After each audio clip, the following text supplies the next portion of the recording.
हाँ जी जी जी प्रदीप जी, आपके प्रश्न से। स्वामी जी हम्म, चित्त कितने हैं स्वामी जी? अनंत है। अनंत है। विशिष्ट चित्त कितने हैं स्वामी जी? एक है। यही तो संकट है स्वामी जी। हैं? मुझे ये लग रहा है हाँ। जैसे चित्त अनंत है, जीवात्मा भी अनंत है, हम्म। उनके नाम अनेक हैं, उनके रूप अनेक हैं। हम्म। विशिष्ट चित्त में भी अगर एक मानते तो समझ में नहीं आता स्वामी जी। देखो क्या है इसमें, आपकी स्वामी जो जी ये प्रश्न है ना। स्वामी जी मेरी एक बात है कि जी स्वामी जी। जी जैसे उपनिषद अपन 108 पढ़ते हैं, हम्म। कहीं तो रुद्र है सर्वोच्च, हम्म। कहीं भगवान विष्णु सर्वोच्च है। हम्म। मैं उपनिषद की बात कर रहा हूँ। जी। तो मुझे क्या लगता है स्वामी जी हम्म। कि ब्रह्म और आत्मा तो एक ही चीज होगी, उसकी बात नहीं कर रहा हूँ। हम्म। मुझे ईश्वर भी अनेक दिखाई देते हैं। हम्म। ईश्वर एक नहीं है, यानी हम्म। पर जिसको अपन संगात्मक पुरुष कहें, पुरुष विशेष कहें, हम्म। पुरुष विशेष भी अनेक है। हम्म। लेकिन वह सभी पुरुष विशेष अंततः ब्रह्म है। हम्म। इसीलिए ये दावा करते हैं। कभी हम्म। भगवान शिव दावा करते हैं कि मैं ही सर्वोच्च हूँ, हम्म। कभी भगवती देवी दावा करती है कि मैं सर्वोच्च हूँ, हम्म। कभी भगवान विष्णु दावा करते हैं कि मैं सर्वोच्च हूँ। हम्म। इस दृष्टि से, तत्व की दृष्टि से वो सब सही है। जैसे मैं जीवात्मा हूँ लेकिन मैं दावा कर सकता हूँ कि मैं ब्रह्म हूँ, हम्म। जब मैं तत्वतः अपने आप को आत्मा स्वीकार करता हूँ। जी। भाई दयाराम जी भी ये दावा कर सकते हैं कि मैं ब्रह्म हूँ, और हम्म। हम दोनों ही सही हैं अपनी जगह। हम्म। ऐसे ऐसे इसकी व्याख्या जो मुझे समझ में आ रही है वो इस रूप में आ रही स्वामी जी। हम्म। तो सही है कि गलत है, ये आप बताइए। हाँ, मैं अब इसमें थोड़ी सी चर्चा आपको करता हूँ। आपने ये जो योग दर्शन है इसके वो उसको प्रिंट करवा लिया ना? नहीं स्वामी जी, मैं तो इसमें वीडियो से देखता हूँ स्वामी जी। अच्छा, उसमें हाँ देखना। स्वामी, कॉपी से देखता हूँ। हाँ, उसमें देखिए आप 7 नंबर पेज खोलिए, एक हाँ बताइए। है ना? 7 नंबर पेज में 24वां सूत्र है, क्लेश कर्म विपाक आशय अपरामृष्ट पुरुष विशेष ईश्वर, जी स्वामी। है ना? हाँ बताइए स्वामी जी, है ना? जी स्वामी जी। इस सूत्र में उस ईश्वर को पुरुष विशेष कहा है। सामान्य पुरुष और पुरुष विशेष। सामान्य पुरुष वो है जो क्लेश कर्म विपाक आशय से युक्त है, और वो पुरुष विशेष जो क्लेश कर्म विपाक आशय से अपरामृष्ट है, उससे रहित है। जी क्लेश स्वामी कर्म विपाक आशय से जो अपरामृष्ट है, उससे रहित है, वो पुरुष विशेष है। अब इसके व्यास भाष्य को हम थोड़ा सा पढ़ेंगे, तो थोड़ा सा पढ़ेंगे उसमें समझेंगे कि क्लेश क्या है। अविद्यादि क्लेशा, अविद्या अस्मिता राग द्वेषा अभिनिवेशा, ये क्लेश है। कर्म है कुशला कुशलानी कर्माणी, कुशल अकुशल पाप पुण्य सब कर्म जो ना, जो हम करते हैं क्रिया, उस क्योंकि क्लेश हेतु बनता है कर्म का। फिर कर्म हेतु बनता है फल का, तत्फलम विपाक, और तदनुगुणा वासना, और वो जो है ना, जो है कर्म के अनुरूप जो है वो वासना बनती है, संस्कार बनता है, वही आशय है। और फिर उस संस्कार जो है फिर कर्म कराते हैं, कर्म से फिर फल, फिर और संस्कार, फिर वो, ये अनादि चक्र चलता आ रहा है, चलता जा रहा है, चलता जा रहा है। पर ये चक्र अनंत नहीं है। क्यों? क्योंकि इसमें अविद्या बीच में घुसी हुई है, वो परिणामी है। और वो परिणामी होने के कारण से वो अनंत नहीं है, वो नित्य नहीं है। वो विद्या के द्वारा काट दी जाती है, मार दी जाती है, हटा दी जाती है, विवेक ख्याति के द्वारा, है ना, संप्रज्ञान के द्वारा तो वो स्वामी नष्ट कर दिया जाता है उस। व्यष्टि चित्त और समष्टि चित्त से हल हो जाएगा या? एक एक सुन। तो अविद्या के द्वारा ये, है ना, जो है क्लेश कर्म आदि जो चीज चल रही हैं अनादि है, लेकिन अनंत नहीं है, क्योंकि अविद्या मार दी गई, है ना। अब यहाँ पर ये बात बताने के बाद में, तेच, ये सारे अविद्यादि क्लेश, कुशल अकुशल कर्म, फल उसका विपाक और संस्कार, तेच मनसी वर्तमान, मनसी मतलब यहाँ मन शब्द चित्त के लिए है, चित्त के लिए यहाँ पर मन शब्द का प्रयोग किया है।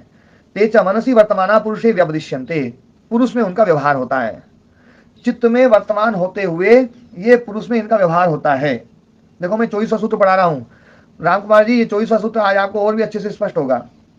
सुन रहा हूँ महाराज जी, बड़े ध्यान से सुन रहा हूँ। हाँ, तो ये क्लेश कर्म विपाक और आशय ये मन में चित्त में वर्तमान है, पुरुषे व्यपदिश्यन्ते, पुरुष में इसका व्यवहार होता है, पर पुरुष में है नहीं, केवल व्यवहार होता है ये चित्त में। सही तत्फल से भोक्ता इति, क्योंकि उस फल का भोक्ता वो है, उस फल का भोक्ता वो है।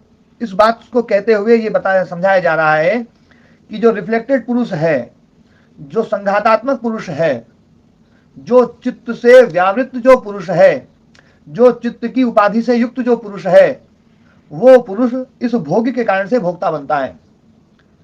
उस क्रिया की उपस्थिति का ना दृष्टा होने के कारण से वो उसका भोक्ता बनता है। उपद्रष्टा होने से उपभोक्ता बन रहा है, उपद्रष्टा होने से उपभोक्ता बन रहा है।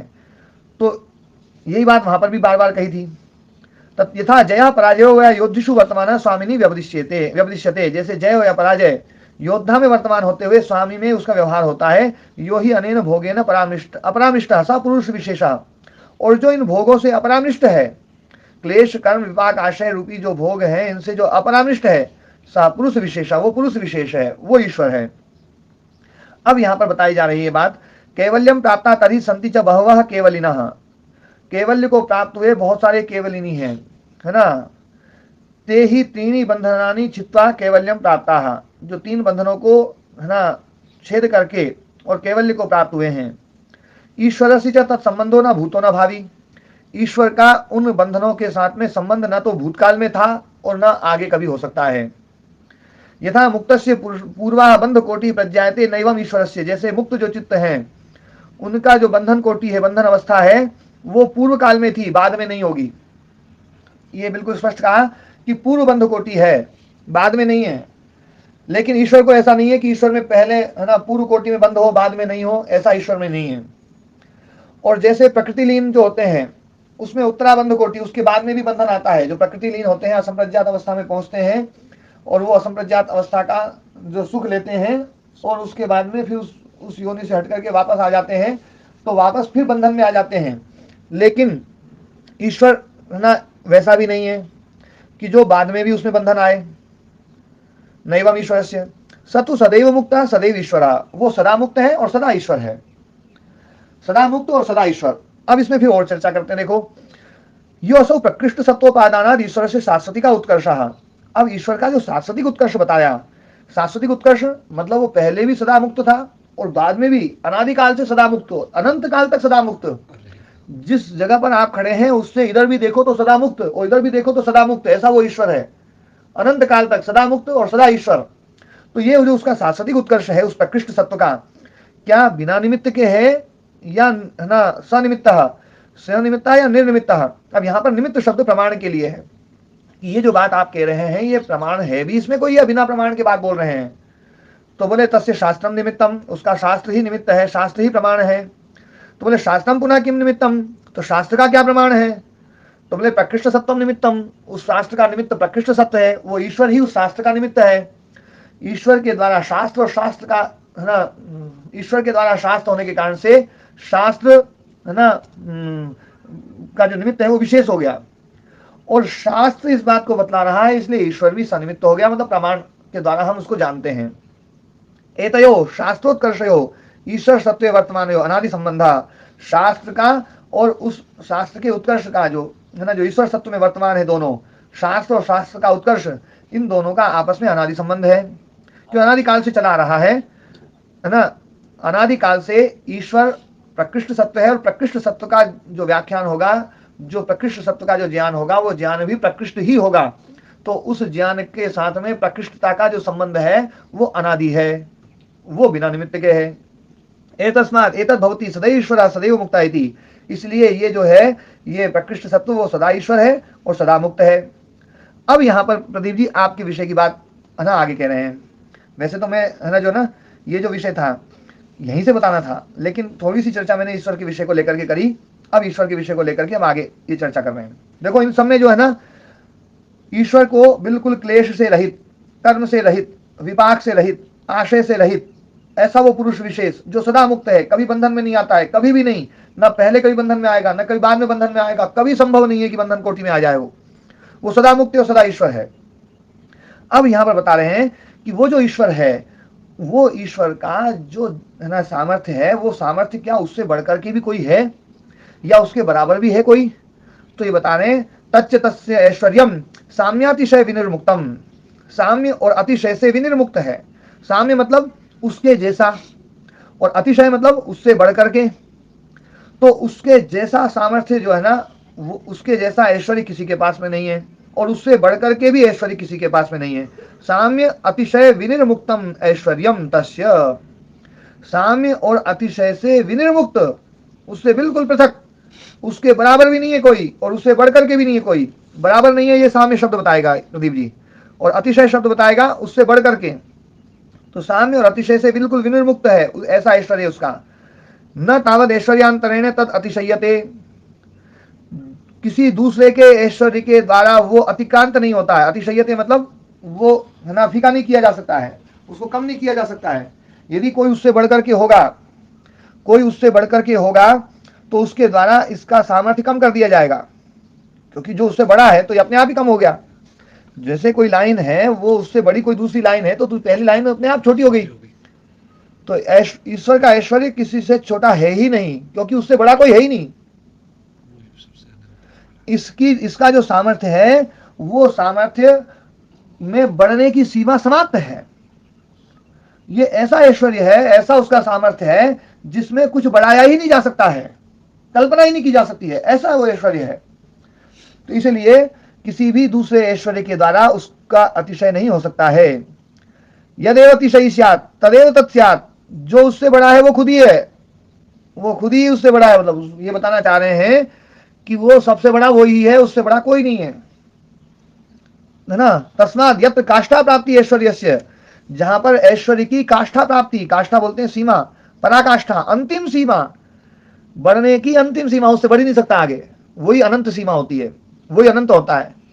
अनंत मतलब जिसमें अब कुछ बढ़ाया ना जा सके, जिसमें कुछ बढ़ाया जा सके वो होता है शांत।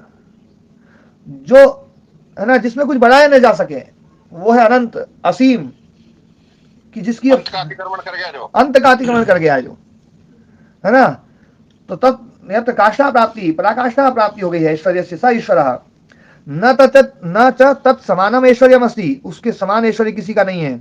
क्यों नहीं है? कस्मात् द्वयोः तुल्ययोः एकस्मिन् युगपत् कामिते अर्थे नवमिदमस्तु पुराणमिदमस्तु इति एकस्य सिद्धौ इतरस्य प्राकाम्य विघातात् उन्नतम प्रसक्तम। देखो व्यास मुनि जी बस बात को कह रहे हैं प्रदीप जी, कि यदि उसके समान कोई ऐश्वर्य वाला हो जाए तो द्वयोः तुल्ययोः एकस्मिन् युगपत् कामिते अर्थे, दोनों की कामना एक ही विषय में है ना, उनकी कामना हो जाए। कोई सोचे ये नया हो जाए, कोई सोचे ये पुराना हो जाए। अब बताओ क्या होगा, नया होगा या पुराना होगा? गुरुदेव नमस्ते, मैं बोल रही हूँ गुरुदेव। अभी मैं इस विषय को पूरा करूंगा, अभी मैं आपको प्रश्न नहीं पूछना है, मेरे प्रश्न का उत्तर देना है ना। हाँ, यदि एक ने सोचा कि ये चीज नई हो जाए और एक ने सोचा ये चीज पुरानी हो जाए, और दोनों ईश्वर हैं और दोनों में कोई कमी नहीं है, तो कौन किसका वो होगा प्रदीप जी? एक इच्छा पूरी हो गई जब हुई, कुछ नहीं होगा स्वामी जी, कोई नया पुराना नहीं होगा। तो नया पुराना नहीं होगा तो दोनों की खत्म, दोनों का ऐश्वर्य समाप्त, क्योंकि दोनों का ऐश्वर्य ऐसा हो गया कि दोनों की इच्छा ही नहीं हुई पूरी। यहां पर ये बात बता रहे हैं कि दोनों है ना जो तुल्य हैं, तुल्य बल वाले हैं, यदि एक ही विषय में एकस्मिन विषय युगपत् कामिते अर्थे, कामना उन्होंने करी, नवमिदमस्तु पुराणमिदमस्तु इति एकस्य सिद्धौ, एक की बात सिद्ध हो तो इतरस्य प्राकाम्य विघातात्, प्राकाम्य का विघात होने के कारण से उसकी इच्छा ही समाप्त, मतलब उसकी इच्छा जो है ना जो थी, जो उसकी व्यवस्था थी वो व्यवस्था ही नहीं ना पूरी हुई। उस व्यवस्था का पूरा न होने के कारण से प्राकाम्य विघातात् उन्नतम प्रसक्तम, उसमें कमी हो जाएगी। द्वयोश्च तुल्ययो युगपत् कामितार्थ प्राप्ति नास्ति इत्यर्थस्य विरुद्धत्वात्, और दोनों की एक साथ वो जो है ना कामितार्थ की प्राप्ति संभव ही नहीं है विरुद्ध होने के कारण से। तस्मात्, इसलिए यस्य साम्यातिशय विनिर्मुक्तम, साम्य और अतिशय से जो विनिर्मुक्त है वो ईश्वर है। सचा पुरुष विशेषः, वो पुरुष विशेष है। तो अब यहां पर ये बात कही गई है, देखो इसमें बात व्यास मुनि जी ने बिल्कुल स्पष्ट रूप से समझाया है कि वो तो एक ही है, उस जैसा और उससे बढ़कर के कोई नहीं है। अब समस्या क्या है, हमारे पुराणों में या हमारे जो बहुत ही नए शास्त्र जो जिनका कालखंड लगभग 1000 साल से नीचे का है, ऐसे जो शास्त्र हैं उन शास्त्रों में ये लगभग मिलता है कि यदि शिव महिमा का शास्त्र है तो वहां पर शिव की जो शक्ति है वो विष्णु और ब्रह्मा से ज्यादा मानी जाएगी। होता है ऐसा प्रदीप जी? स्वामी जी। और जहां ब्रह्मा की महिमा वाले शास्त्र हैं वहां ब्रह्मा जी जो बोलेंगे वही अंतिम है, वहां है ना जो ना शिव जी और है ना विष्णु जी की शक्ति कम हो जाएगी। और जो वैष्णव शास्त्र हैं उन वैष्णव शास्त्रों में विष्णु की शक्ति सर्वोपरि है, बाकी ये सब उसके है ना उसके पीछे चलने वाले हैं। तो ये जो है ना, हाँ ओम जी, महाराज जी कई जगह तो इसमें यहाँ तक बात आ गई कि एक दूसरे ने एक दूसरे की उपासना करने पर नरक तक जा जाने के लिए कह दिया। हाँ, ये जो चीज है ना, अभी इन पे मैं थोड़ी और चर्चा करूंगा। अभी मैं अभी तो जो ये जो साम्याति से विनिर्मुक्त जो बात कही गई है, और हम जिन शास्त्रों को पढ़ते हैं, जिनको प्रमाण मानते हैं, उन शास्त्रों में जिस प्रकार के आपस में है ना उत्कृष्टता को लेकर के आपस में लड़ाई झगड़े हैं, या उत्कृष्ट बनाने का जो प्रयास जो किया जा रहा है, तो इसका मतलब है कि ये जो चीजें हैं ये बाद में जोड़ दी गई हैं शास्त्रों में। यदि हम प्राचीन शास्त्रों को देखेंगे तो प्राचीन शास्त्रों में भी नामकरण तो है ईश्वर के। एकम सद्विप्रा बहुधा वदंती, जो कहा गया है कि वो एक है लेकिन उसको अलग अलग प्रकार से बोलते हैं। जैसे मैं आपके नाम बोलूं, आपको प्रदीप जी बोलूं, या आपका कोई उपनाम भी होगा व्यास जी बोलूं, अब दोनों का एक ही अर्थ है, तो इसमें बड़ा कौन है और छोटा कौन है? प्रदीप जी। जी स्वामी जी, तो इसमें फिर अपन ये कहें ना, इसी ईश्वर के अनेक नाम है, अनेक रूप है। अनेक नाम हैं, जैसे ही हम इनमें अनेकत्व बोलते हैं कि वो पदार्थ अलग अलग हैं, नाम पहले नाम में अनेकता आई थी, उस नाम की अनेकता के बाद में जो रूप की अनेकता जो ला दी गई है, ये काल्पनिक है, ये बहुत नए कालखंड में जोड़ी गई है। गेय पदार्थ, वो जो नाम है ना, जिसको हम ये कहें ना कि वो एक ही है ना, तुम हो एक अगोचर सबके प्राणपति, तुम एक हो, लेकिन एक वाली जो कल्पना है ना, वो हमारी बुद्धि में नहीं बैठ रही है। क्यों नहीं बैठ रही? क्योंकि शुरू से हमने, प्रारंभ से ही हमें ये बताया गया है कि ये गणेश जी का मंदिर है, ये शिव जी का मंदिर है, ये विष्णु जी का मंदिर है, ये उनका मंदिर है, और सब अलग अलग हैं। वो उसकी उपासना कर रहा है, वो उसकी उपासना कर रहा है, वो उसकी पूजा कर रहा है, वो उसकी पूजा कर रहा है।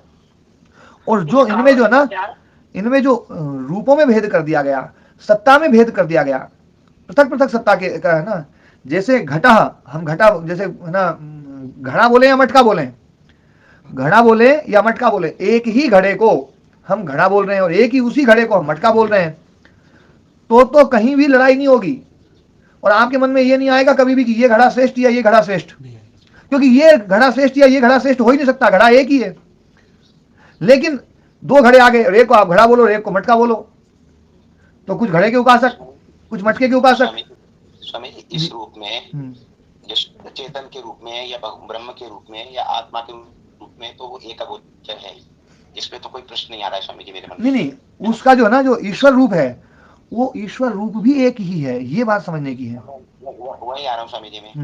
मैं ये कह रहा हूँ स्वामी जी, जब भी हम संघात की परिकल्पना करते हैं, संघात की भावना करते हैं, तो संघात में एक तो साकार की भावना आ जाती है स्वामी जी, है ना। जैसे जी ये संघात है, जैसे मैं संघात हूँ, आपका रूप है वो संघात्मक रूप है, तो एक तो संघात होते ही स्वामी जी साकार की कल्पना आ जाती है। दूसरा स्वामी जी, संघात होते ही अनेक रूपों की कल्पना आ जाती है। जैसे हम सभी संघात ही हैं और हमारे नाम अलग अलग हैं और हमारे रूप भी अलग अलग हैं। वो जो स्वामी जी का नाम अलग है, रूप अलग है, मेरा नाम अलग है, मेरा रूप अलग है। तो संघात में हम साकार भी हैं, हमारे रूप भी अनेक हैं, हमारे नाम भी अनेक हैं। लेकिन हम शुद्ध चेतन की बात करते हैं तो मैं ही स्वामी गणेशानंद जी हूँ, मैं ही प्रदीप व्यास जी हूँ, मैं ही दयाराम दाता जी हूँ, मैं ही सब कुछ। क्योंकि जब अब मैं आत्मा की बात कर रहा हूँ, क्यों मैं आत्मा हूँ। अब ऐसी स्वामी जी, जब यहाँ विशिष्ट चित्त के साथ आत्मा का संयोग को अपने पुरुष विशेष कहा स्वामी जी। नहीं, मैं मतलब यदि आप थोड़ा सा मुझे बीच में बोलने का अवसर दें, तो आपने जो अब तक का जो तर्क रखा है, जो आधार रखा है, जिस चीज को आधार बनाया है, वो आधार सही नहीं है, इसलिए आगे वाली चीज गड़बड़ा जाएगी। जैसे स्वामी जी, एक तो पहली बात, जो संघात है ना, संघात में जो आकार और संघात में जो बदलाव है, वो अविद्याकृत है। ध्यान देने वाली बात है। जो त्रिगुण है, सत्व रजस तमस, सत्व रजस तमस जो अविद्या के कारण से एक्टिव होते हैं, अविद्या समाप्त हो जाए तो उनका एक्टिवनेस समाप्त, और जो अविद्या के कारण से जो एक्टिव होते हैं, उसके कारण से उसमें मूर्त रूप आता है। आकार जो आ रहा है, वो आकार आ रहा है सत्व रजस तमस के कारण से, ये बात समझने की है। और सत्व रजस तमस के कारण से जो आकार आ रहा है, अविद्याकृत जो आ रहा है, उस अविद्याकृत के कारण से ही आप में मेरे में समय भेद है। और जो भेद है, उस भेद का नाम लेते हुए, उस भेद का चिंतन करते हुए प्रदीप व्यास और स्वामी गणेशानंद बिल्कुल अलग अलग चीज है। और आप उस भेद को समाप्त कर दो तो स्वामी गणेशानंद नहीं रहेगा, प्रदीप व्यास नहीं रहेगा। तब जाकर के वो ना, वो अभेद, मैंने जो पहले बताया ना उसकी रिफ्लेक्शन भी हम मान लें और अभेद भी मान लें, ये संभव नहीं है। हम प्रतिबिंब भी दिखा रहे हैं और प्रतिबिंब देखते देखते हम उसको एक ही माने, कारण में ये संभव ही नहीं है। हाँ महाराज जी, एक बात बीच में मुझे समझ आ रही थी, मैं इसलिए निवेदन बीच में कर रहा था। जैसा प्रदीप व्यास जी ने कहा कि संगात मानते ही हमें भिन्न भिन्न की जो कल्पना और साकार की जो कल्पना होती है, इसमें महाराज जी ये भी कहा जा सकता है कि साकार हम क्यों होते हैं, जीवात्मा साकार क्यों होते हैं कि हमारी इच्छाएं अभी अपूर्ण है, हम कुछ पाने के लिए साकार होना चाह रहे हैं, कोई रूप धरना चाह रहे हैं, और वहाँ ईश्वर में तो ऐसा संभव नहीं, क्योंकि वहाँ तो कोई कामना नहीं है, कोई वो इच्छा नहीं है। नहीं, वो तो मैंने देखो उसको अविद्याकृत माना है। ये जो अविद्याकृत है ना, जो क्योंकि शास्त्र इस बात को बोलता है, आप जो दृश्य जो अपन ने पढ़ा है उस दृश्य में हमने जो ना जो वो 11 वो धर्म बताए ना, दृश्य के जो 11 धर्म बताए हैं ना, तीनों गुणों के, त्रिगुणों के, उसमें ये बताया है कि समझ नहीं सकते इतरेतरोपाश्रयेण उपार्जित मूर्तयः, इतरेतरोपाश्रयेण उपार्जित मूर्तयः, मूर्त रूप जो है वो एक दूसरे का सहारा लेकर के, एक दूसरे की शक्ति का सहारा लेकर के मूर्त रूप बनते हैं।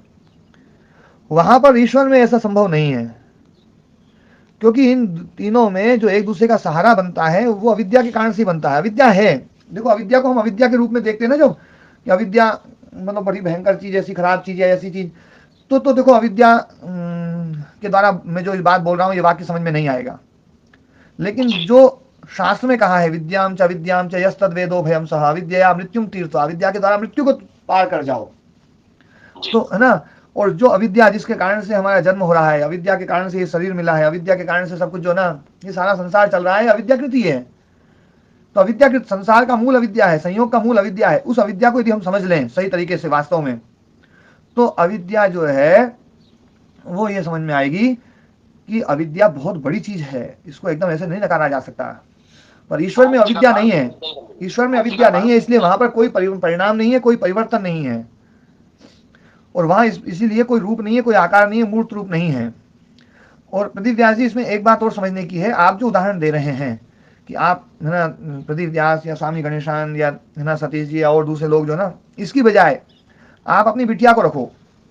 आपकी बिटिया का नाम क्या है? तेजस्विनी है, गार्गी और तेजस्विनी दो नाम है, दो नाम है। अब उसके एक गार्गी नाम है, और भी कुछ भी बोलते होंगे घर में प्रेम से, गार्गी प्रेम से बोलते हैं, गार्गी प्रेम से बोलते हैं, और भी कई जैसे लाडो बोलते हैं, कई बार ना बिटिया बोलते हैं, है ना। अब उसमें आप उस एक ही तत्व में अलग अलग नाम जो है, उस अलग अलग नाम को लेकर के आप कल्पना करो कि क्या आप उस बिटिया में आप दो रूप, दो आकार, दो है ना पृथक पृथक वस्तु की कल्पना कर सकते हैं? इसमें नाम की अनेकता की कल्पना तो होगी स्वामी जी। नाम की अनेकता की कल्पना से आप वस्तु की पृथकता की कल्पना कर सकते हैं क्या? रूप एक हो गया, मान लिया स्वामी जी, रूप एक हो गया, व्यक्ति वही रहेगी, हाँ। लेकिन उसके नाम अनेक हो गए। नाम अनेक हो गए, लेकिन नाम अनेक से रूप के अनेक की कल्पना एक ही वस्तु में कर सकते हैं क्या? नहीं होगी, संभव ही नहीं है। रूप की अनेकता तभी संभव होगी जब आप नामकरण दो अलग अलग वस्तुओं के कर रहे हैं। केवल ही रहे ये कि ये तो एक के ही नाम है, लेकिन दो अलग अलग सत्ता बना रहे हैं, तब आपकी कल्पना होगी कि दो अलग अलग वस्तुएं हैं। तब आपको दो ईश्वर या तीन ईश्वर या 10 ईश्वर या अलग अलग ईश्वर मानने पड़ेंगे। लेकिन जब आप ये पक्का मान लें कि वस्तु एक ही है, नाम अलग अलग हैं, पर नाम के भेद से वस्तु में भिन्नता नहीं आएगी। आप गार्गी बोलो, चाहे आप है ना तेजस्विनी बोलो, आपके मन में वो है ना वस्तु एक ही आएगी।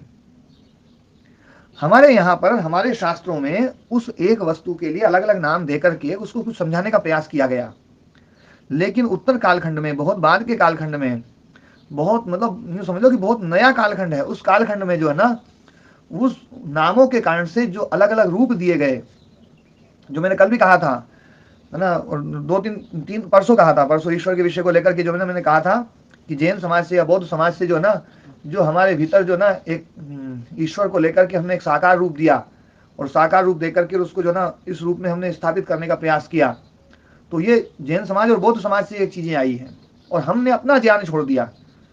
आज जैसे मैं ईश्वर के बारे में जो भी एक सूत्र की ही चर्चा करी वो भी बहुत हल्के रूप में करी है, लेकिन आपको ये समझ में आया होगा कि हमारा जो प्राचीन ज्ञान है ईश्वर को लेकर के, जो प्राचीन वैदिक वांग्मय है ईश्वर को लेकर के, वो ईश्वर को लेकर के बिल्कुल स्पष्ट है कि ईश्वर को इस व्यवस्था को ठीक करने के लिए ना तो किसी रूप की जरूरत पड़ेगी, ना किसी सामर्थ्य की जरूरत पड़ेगी, ना किसी दूसरे साधन की जरूरत पड़ेगी, ना किसी और चीज की जरूरत पड़ेगी। वो मेरे मन में ये प्रश्न है ना स्वामी जी, जरूरत नहीं है तो हम जो शुद्ध जो ब्रह्म मान रहे हैं, आत्मा मान रहे हैं, उसके बाद ये पुरुष विशेष की भावना की क्या आवश्यकता है? नहीं, पुरुष विशेष जो ना, आप यदि आत्मा के द्वारा ही संसार को नियंत्रित करवाओ, तो आत्मा के द्वारा नियंत्रित करवाओ, तो आत्मा में आपको, क्योंकि आत्मा चेतन है, ये संसार जड़ है, तो चेतन जड़ को नियंत्रित है ना नहीं करेगा, ये हमारा बिल्कुल एकदम दृढ़ सिद्धांत है ये, है ना, अपने दर्शनों का। तो पुरुष विशेष जड़ है स्वामी जी। तो पुरुष विशेष जो है, वो पुरुष विशेष वास्तव में सत्व रूप है, प्रकृष्ट सत्व है। प्रकृष्ट सत्व है वो जो आत्मा है, जो आत्मा है उससे बिल्कुल पृथक है। लेकिन वो जो प्रकृष्ट सत्व है, वो प्रकृष्ट सत्व बिल्कुल भी विद्या अविद्या से ग्रसित नहीं है, थोड़ा भी, लेस मात्र भी। इसलिए आत्मा का जो रिफ्लेक्शन है, वो रिफ्लेक्शन वहां पर थोड़ा भी विकृत नहीं होता है। वो हाँ जी, महाराज जी उसको जड़ तो नहीं कहा जा सकता है ना। अब उसको आप जड़ नहीं कह सकते, लेकिन मैं उसको यूं कहूं कि ज्ञान शक्ति, प्रकृष्ट सत्व, तो हमें समझ में आ जाएगा। नहीं स्वामी जी, दो वाक्य हो गए ना स्वामी जी। आपने कहा जड़ जड़ को नियंत्रित कर सकता है, जी, जड़ को नियंत्रित नहीं कर सकता। हाँ जी। फिर आपने कहा कि पुरुष विशेष की आवश्यकता इसलिए है कि उससे ये नियंत्रण कैसे बनाएंगे अपन ब्रह्म को? नहीं, एक बात मैं पूछना चाह रहा हूँ, पुरुष विशेष मतलब, पुरुष शब्द का मतलब क्या? आपने कहा चित्त विशेष और जो आत्मा का संघात है। हाँ, जो संघात विशेष, जो संघातात्मक है ना, ध्यान देने वाली बात है, जो संघातात्मक, तो वो जड़ है इसमें जी। हाँ, देखो संघातात्मक जो है ना, जैसे अपन ने एक बात पहले, मैंने एक बात बोली थी, थोड़ी लगभग ना 12-15 दिन पहले अपनी एक चर्चा हुई थी कि हम चित्त को भी उस प्रकार का जड़ मानते हैं, जैसा जड़ हम पत्थरों को या लकड़ियों को या और दूसरी चीजों को, लोहे को, उसको जड़ मानते हैं, वैसा ही हम चित्त को जड़ मानते हैं, ऐसा नहीं मानना है ना। नहीं, पहले तो ऐसा मानती थी, इसी कारण तो सब समस्याएं खड़ी होती थी। जबकि वो जो चित्त का जो जड़त्व है और इसमें जो जड़त्व है बहुत अंतर है। इसमें कोई क्रिया नहीं है, इस जड़ में कोई क्रिया नहीं है, इस जड़ में क्रिया उस चित्त के द्वारा आती है। चित्त के द्वारा क्रिया है तो इसमें आ रही है, चित्त के द्वारा ज्ञान हो रहा है तो इसमें जेयता आ रही है, चित्त के द्वारा स्थिति हो रही तो इसमें स्थिरता आ रही है। प्रकाश क्रिया स्थिति इसमें नहीं है, इसमें प्रकाश धर्म है, कार्य धर्म है और स्थिर धर्म है। ये बहुत अच्छी से समझाया मैंने, है ना। और वो जो चित्त है, उस चित्त में प्रकाश क्रिया स्थिति है, वो प्रकाश क्रिया स्थिति का सबसे प्योर रूप है। लेकिन वो जो प्रकृष्ट सत्व है, वो प्रकाश, केवल प्रकाश, और उस प्रकाश का सबसे सर्वोत्तम रूप, इसलिए उसको विशिष्ट सत्व कहा गया है। विशिष्ट सत्व वो ऐसा प्रकृष्ट सत्व है, ऐसा प्रकृष्ट सत्व है, ऐसा प्रकृष्ट सत्व है जिसमें कोई परिणाम नहीं है। वो ऐसी ज्ञान शक्ति है, सर्वोत्तम ज्ञान शक्ति। मतलब अभी तो हमने चित्त के बारे में सोचा, उस दिन जब चित्त के बारे में चर्चा की थी, उस दिन की चर्चा को यदि आप फिर से ध्यान से सुनेंगे तो आपको लगेगा कि चित्त को जो हम जड़ मानते हैं, तो उस दिन की बात सुनकर के मान्यता ही बदली थी कि वास्तव में जड़ की शक्ति भी बहुत ज्यादा है। चित्त की कितनी शक्ति है, प्रकाश क्रिया स्थिति, प्रकाश क्रिया स्थिति, ये जड़ का धर्म है जी। मैंने कह रहा था उस संघात की जो भी प्रकृति है, जो भी क्षमता है, वो सब स्वीकार है। आपने समझ लिया कि चित्त की अनंत क्षमता है। मैं ये जानना चाह रहा हूँ कि इस संघात की प्रकृति और उस संघात की प्रकृति क्या एक जैसी है? क्योंकि जड़ ही जड़ को नियंत्रित करता है, वो जड़ जैसा भी है। हाँ, अब इसमें बस ये बात समझने की है कि वो ये जो प्रकृष्ट सत्व है वो भी चित्त ही, ये भी चित्त है, लेकिन ये चित्त अविद्या से युक्त है, क्लेश से युक्त है, कर्म विपाक आशय से युक्त है। वो जो प्रकृष्ट सत्व है वो इन सबसे रहित है। लेकिन ध्यान देने वाली बात है कि जैसे ये भी सोपाधिक है, वैसे ही वो भी सोपाधिक है, उपाधि युक्त वो भी है। जैसे ये संघात है वैसे ही वो भी संघात है। वैसे इतने से को समझाने के लिए आप वो शब्द बोल रहे हो, सोपाधिक को समझाने के लिए, सोपाधिक को समझाने के लिए बोल रहा हूँ। और सोपाधिक ही सोपाधिक को नियंत्रित कर सकता है, इतना से समझाने के लिए बोल रहे हो, नहीं तो चेतन ही है वो, जड़ ही नहीं, है ना। और वो जो अब उसको हम जैसे जड़ में जड़ धर्म, और उस जैसे हमारा जो चित्त है, इस चित्त में जो जड़त्व है और उस चित्त में जो जड़त्व है, उस जड़त्व में थोड़ा सा भेद में समझाने का प्रयास करता हूं, उसको ध्यान से समझना। हमारा जो चित्त में जो जड़त्व है, इसकी एक विशेषता है कि इसमें परिणाम है, और परिणाम होने के कारण से जो सोपाधिक जो आत्मतत्व है, जो चैतन्यता है, वो चैतन्यता बदलती हुई दिखाई देती है, विकृत होती हुई दिखाई देती है। वो चैतन्यता कभी हमें अलग अलग रूपों में होती हुई दिखाई देती है ना। यहाँ पर सुख भी है, यहाँ दुख भी है, यहाँ चेष्टा भी है, यहाँ मतलब जो ना इच्छाएं हैं, यहाँ द्वेष है, यहाँ राग है, यहाँ मोह है, सब कुछ है। पर है चैतन्यता, देखो चैतन्यता एक क्षण के लिए भी विलुप्त नहीं होगी कि होगी? नहीं होगी स्वामी जी। मुकेश जी, हाँ जी स्वामी जी, नहीं होगी। चैतन्यता एक क्षण के लिए भी, मतलब शीशा चाहे कैसा भी हो, आपका प्रतिबिंब उसमें दिखाई देगा, चाहे लंबा दिखाई दे, चाहे गोल दिखाई दे, चाहे ना अलग अलग टेढ़ा मेढ़ा दिखाई दे, चाहे कैसे ही दिखाई दे, लेकिन प्रतिबिंबता जो ना एक क्षण के लिए भी समाप्त नहीं होगी। इसलिए तो कहा गया था ना वहां पर कि वो अपरिणामी है। क्यों? क्योंकि बुद्धिश्च नाम पुरुष विषयो न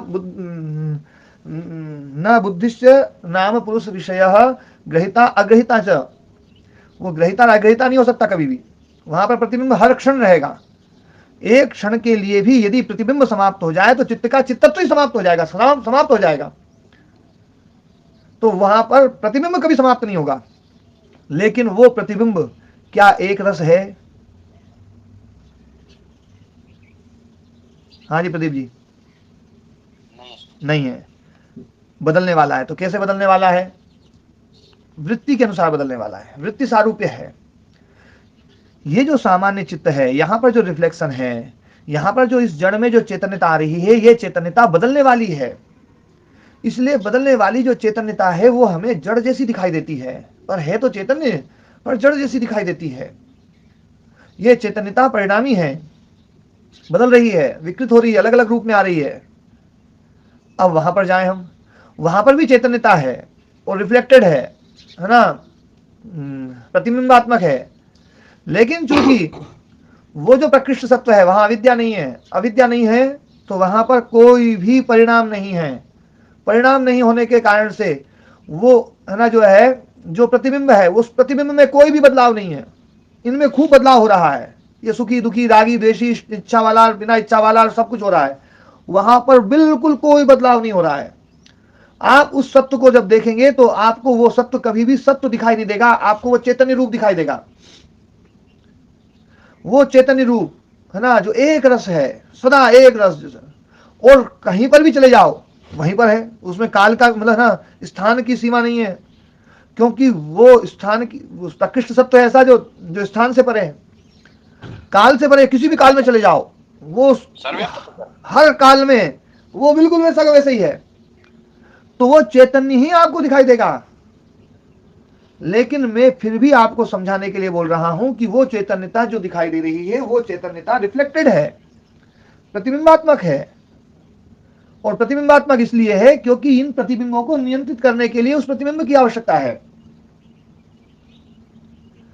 इसलिए वो सोपाधिक है। ईश्वर शब्द भी सोपाधिक है, इसलिए उसको तृतीय स्थान पर खड़ा किया है, चौथे स्थान पर उसको भी नहीं ले आया है। वेदांत में या हम मांडू की उपनिषद जो अपन ने पढ़ा था, उस मांडू की उपनिषद में ईश्वर को तीसरे स्थान पर दिया, चौथे स्थान पर उसको भी नहीं लिया। लेकिन वो ध्यान देने वाली बात है, सोपाधिक होते हुए भी उसमें चैतन्यता जो दिखाई देगी, वो चैतन्यता एक रस दिखाई देगी, उसमें कभी बदलाव ही नहीं है। जैसे मान लीजिए कोई मणि ऐसी हो, जो मणि छोटी हो, छोटी सी हो, तो यहां पर है और यहां नहीं है, स्थान ने उसकी सीमा बांध रखी है।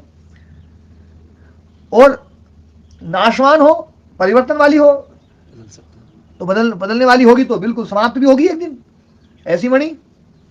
और अलग अलग उसमें जाने वाली, तो कभी उसकी लाली कम दिखाई देगी, कभी ज्यादा दिखाई देगी, कभी पीली भी दिखाई दे जाएगी, कभी नीली भी दिखाई दे जाएगी, अलग अलग फूल में जा रही है।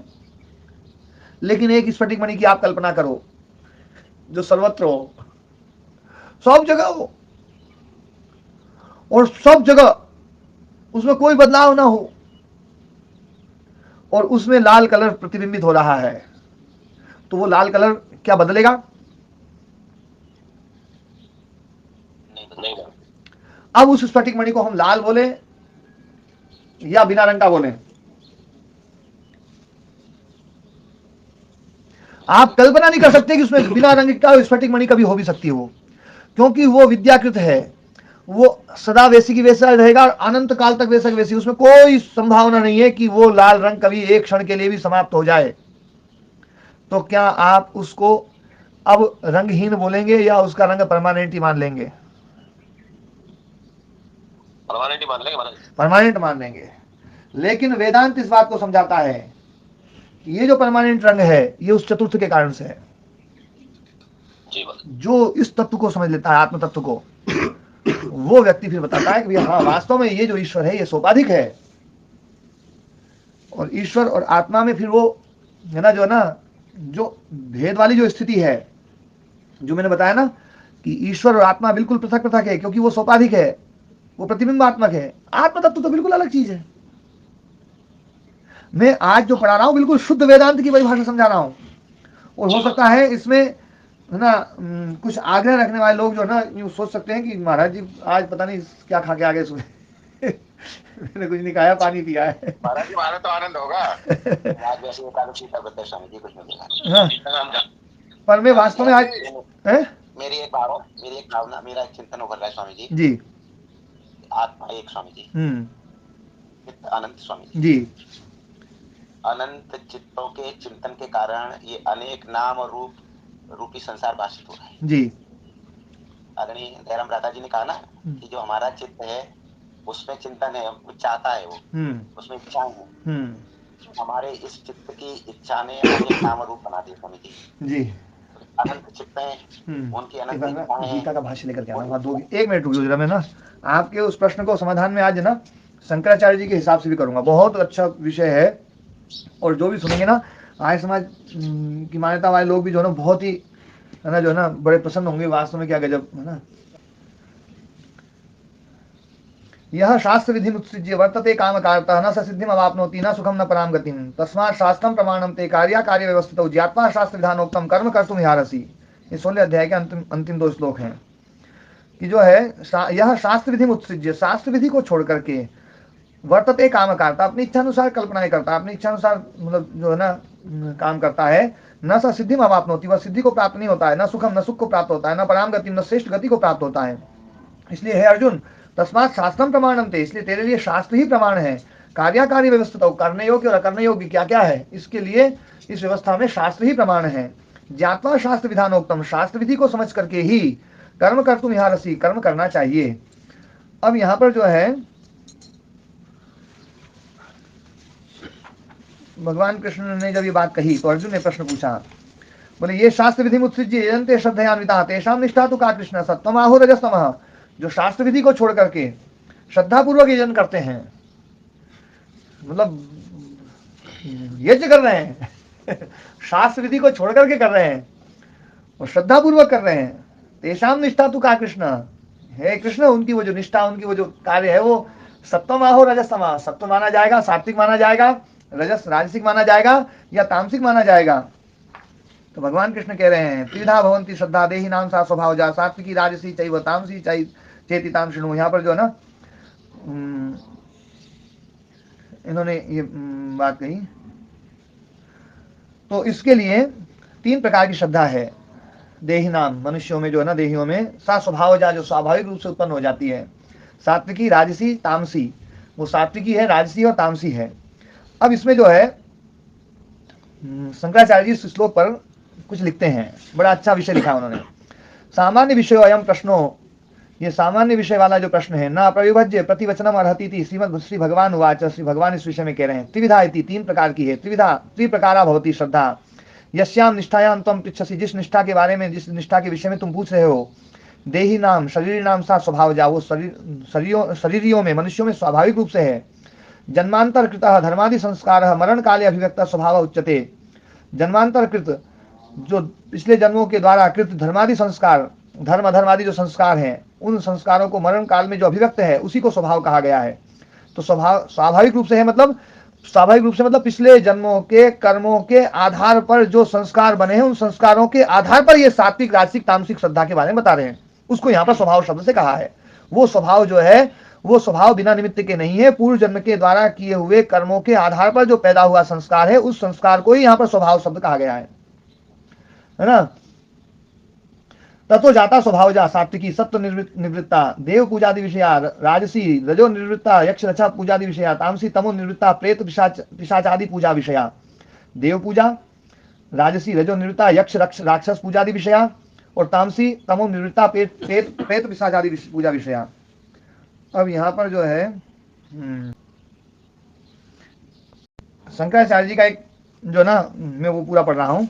तस्मात् शास्त्रम प्रमाणन्ते इति भगवत वाक्यात् लब्ध प्रश्न बीजो अर्जुन उवाच। उस वाक्य से है ना जो ना प्रश्न उत्पन्न हुआ, उससे अर्जुन बोल रहा है, ये शास्त्र इति ये केचित अविशेषिता, जो सामान्य जन है, शास्त्र विधिम शास्त्र विधानम, शास्त्र के जो विधान है, श्रुति स्मृति शास्त्र चौदनाम उत्सृज्य, श्रुति और स्मृति रूपी जो शास्त्र है जो वो बोल रहे हैं, उसको छोड़ करके, उत्सृज्य उनको छोड़ करके, मतलब श्रुति और स्मृति है ना। प्रदीप व्यास जी, स्वामी जी श्रुति वेद है स्वामी जी। हाँ, श्रुति और स्मृति जो हमारे प्रामाणिक शास्त्र हैं, प्राचीन शास्त्र हैं, उन प्राचीन शास्त्रों को ना उनको छोड़ करके परित्यज्य यजन्ते देवादीन पूजयंती, देवादियों की पूजा करते हैं है ना। श्रद्धयान्विता, श्रद्धा के द्वारा अन्वित होकर के, श्रद्धया आस्तिक की बुद्धिया, आस्तिक बुद्धि के द्वारा, अन्विता संयुक्ता संतः, उस आस्तिक बुद्धि से संयुक्त होकर के ऐसा लगते हैं कि भैया जो ना हम तो देवादि की पूजा कर रहे हैं। और वो देवादि की पूजा कैसे करते हैं? श्रुति लक्षणम स्मृति लक्षणम व कंचित शास्त्र विधि अपश्यंतः, श्रुति लक्षण और स्मृति लक्षण जो शास्त्र विधि है उसको बिना देखे, वृद्ध व्यवहार दर्शनादेव, पहले अपने है ना वृद्ध लोग जो है ना पूर्वज हैं, उन्होंने देखो बोले भैया यहाँ इस देवता की पूजा करिए, इस देवता की पूजा करिए, इस देवता की पूजा करिए, ऐसे वृद्ध व्यवहार दर्शनादेव, अपने बुजुर्गों के व्यवहार को देख करके और जो देवादि की पूजा में लगे हुए हैं, वृद्ध व्यवहार दर्शनादेव, ये श्रद्धानतया देवादीन पूजयंती, देवादियों की पूजा करते हैं। और वो जो वृद्ध हैं वो उन देवताओं को अलग अलग मानते हैं कि ये अलग देवता, ये अलग देवता, ये अलग देवता, ये अलग देवता। तो ये इसलिए शास्त्र विहित नहीं है, लेकिन शास्त्र विहित नहीं है और उनकी पूजा कर रहे हैं। देवादीन पूजयंती ता ये शास्त्र विधि उत्सृज्य यजन्ते श्रद्धयान्विता इत्येवं गृह्यन्ते। तो ये इस वाक्य से वो लोग ग्रहित हो रहे हैं। ये पुनः कश्चित् शास्त्र विधि उपलभ्यमाना एवं तम उत्सृज्य अयथा विधि देवादीन पूजयंती ता ये शास्त्र विधि उत्सृज्यन्ते इति न परिगृह्यन्ते। ऐसा नहीं है कि कोई व्यक्ति देवादि की पूजा गलत तरीके से कर रहा है, उनको यहाँ पर मतलब शास्त्र विधि उत्सृज्य कहा गया है, वो नहीं है। बस ये कहना चाह रहे हैं कि वृद्धों को देख करके और फिर देवादियों की कल्पना करके और जो उनकी पूजा में लगे हुए हैं, वो उन लोगों का क्या हाल होगा, उनकी श्रद्धा वो सात्विक, राजसिक या तामसिक मानी जाएगी। तो भगवान कृष्ण उसका उत्तर दे रहे हैं कि वो व्यक्ति तो ना जो है अशास्त्र विहितम घोरम तप्यन्ते ये तपो जनाः दंभा अहंकार संयुक्ता काम राग बलान्विताः कर्षयन्तः शरीरस्थं भूत ग्रामम अचेतसः माम चैवान्तः शरीरस्थं तान विद्धि असुर निश्चयान। तो बोले अशास्त्र विहितम घोरम तप्यन्ते, जो अशास्त्र विहित घोर तप तपते हैं, तप्यन्ते तपो जना, दंभा अहंकार संयुक्ता, दंभ अहंकार से वो संयुक्त हो जाते हैं, काम राग बलान्विता, काम राग बल उनके अंदर अन्वित हो जाता है, युक्त हो जाता है। कर्षयन्तः शरीरस्थं, वो शरीर को कमजोर करके शरीर में स्थित, भूत ग्रामम अचेतसा, वो अचेत मतलब जो अज्ञानी व्यक्ति, वो उस शरीर में स्थित जो आत्म तत्व है उसको ही कमजोर करते हैं। वास्तव में मतलब जो ना, या उस ईश्वर तत्व को कमजोर करते हैं, यूं मतलब ये कह रहे हैं कि इस ईश्वर तत्व को, माम चैवांतर शरीरस्थम, मुझको ही कमजोर कर रहे हैं। तो यहाँ पर मुझको तो आत्म तत्व को है ना जो है वो मुझको मतलब उस आत्म तत्व को ही कमजोर कर रहे हैं, क्योंकि आत्म तत्व को समझ ही नहीं रहे हैं। वो देवादियों की पूजा में लगे हुए हैं, अलग अलग देवताओं की पूजा में लगे हुए हैं, उनको ही वो मान रहे हैं कि वही ब्रह्म है या वही ईश्वर है। तो वो जो है ना, तो तान विद्धि असुर निश्चयान, उनको तू असुर समझ, निश्चय पूर्वक असुर समझ। तान विद्धि असुर निश्चयान, निश्चय पूर्वक असुर समझ, क्योंकि शास्त्र विधि का पालन नहीं कर रहे हैं। शास्त्र बतलाएगा इनमें, शास्त्र ही प्रमाण है।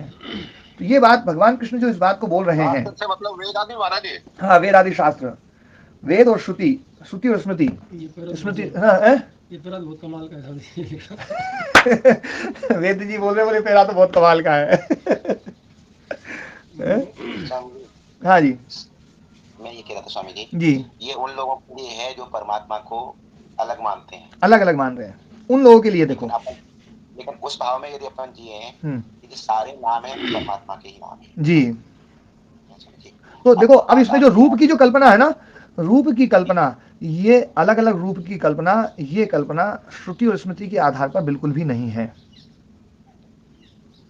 हाँ, श्रुति स्मृति में कहीं आई नहीं महाराज। हाँ रुको रुको, नामों की कल्पना है स्वामी जी, नाम की कल्पना है, केवल एक ही तत्व को अलग अलग नाम दिए गए हैं।